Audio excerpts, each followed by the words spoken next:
चांगला सुरू असलेला कवठेमहांकाळ साखर कारखाना आर पाटलांच्या सांगण्यावरून शरद पवारांनी मल्टीस्टेट केला आणि बंद पाडला।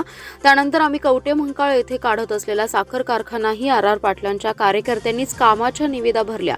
शरद पवारांनी अधिकाऱ्यांना दम देऊन कारखाना होऊ दिला नाही, त्यामुळे आम्हाला कर्नाटकात जावं लागलं।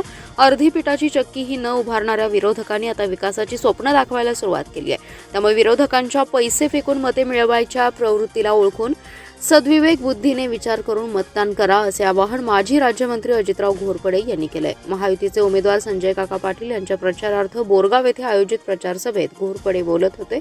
अजितराव घोरपडे म्हणाले की कवठेमहांकाळ कारखाना सुरळीत सुरू होता, मात्र हा कारखाना मल्टीस्टेट करण्याचा घाट घातला गेला। मी शरद पवारांची भेट घेतली आणि हा कारखाना मल्टीस्टेट न करण्याची विनंती केली। त्यावर आर पाटील ऐकत नाहीत असं त्यांनी मला सांगितलं। यावर कोण त्यांचा महांकाली कारखान्याशी काय संबंध असा प्रश्न विचारून मी पुन्हा एकदा मल्टीस्टेटमुळे होणाऱ्या तांत्रिक अडचणी पवार साहेबांसमोर मांडल्या, मात्र तरीही हा कारखाना मल्टीस्टेट करून त्यांनी बंद पाडला। त्यानंतर मी स्वतः साखर कारखाना करण्यासाठी पुढाकार घेतला, पूर्ण कागदपत्र करून त्याची फाईल सादर केली। ही गोष्ट करताना आर पाटलांनी या कामात खोडा घातला।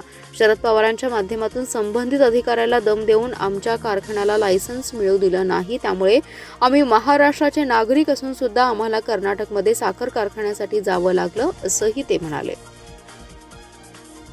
मला कळली बातमी की कवठेमहांकाळ कारखाना मल्टीस्टेट करायचा आहे। काका मल्टीस्टेट, मी डायरेक्ट पवार साहेबांच्याकडे गेलो, म्हणलं साहेब हे करू नका, आमच्या कारखान्याची वाट लागल आणि पुन्हा उभं करायला कोणी पुढे येणार नाही। त्यावेळेला कसं उभं केलं ते आमच्या जीवालाच माहिती आहे। चालू आहे कारखाना, तुम्ही काही मल्टीस्टेट करायच्या नादाला लागू नका।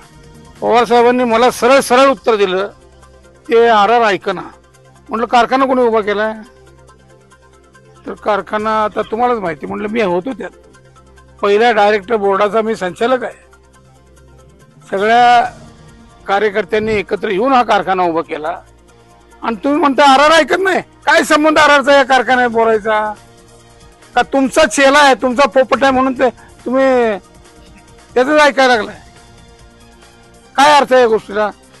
न ऐकता तो मल्टीस्टेट केला, कारखाना बंद पडला, 5 वर्ष झाली, आता वाट लागली कारखान्याची।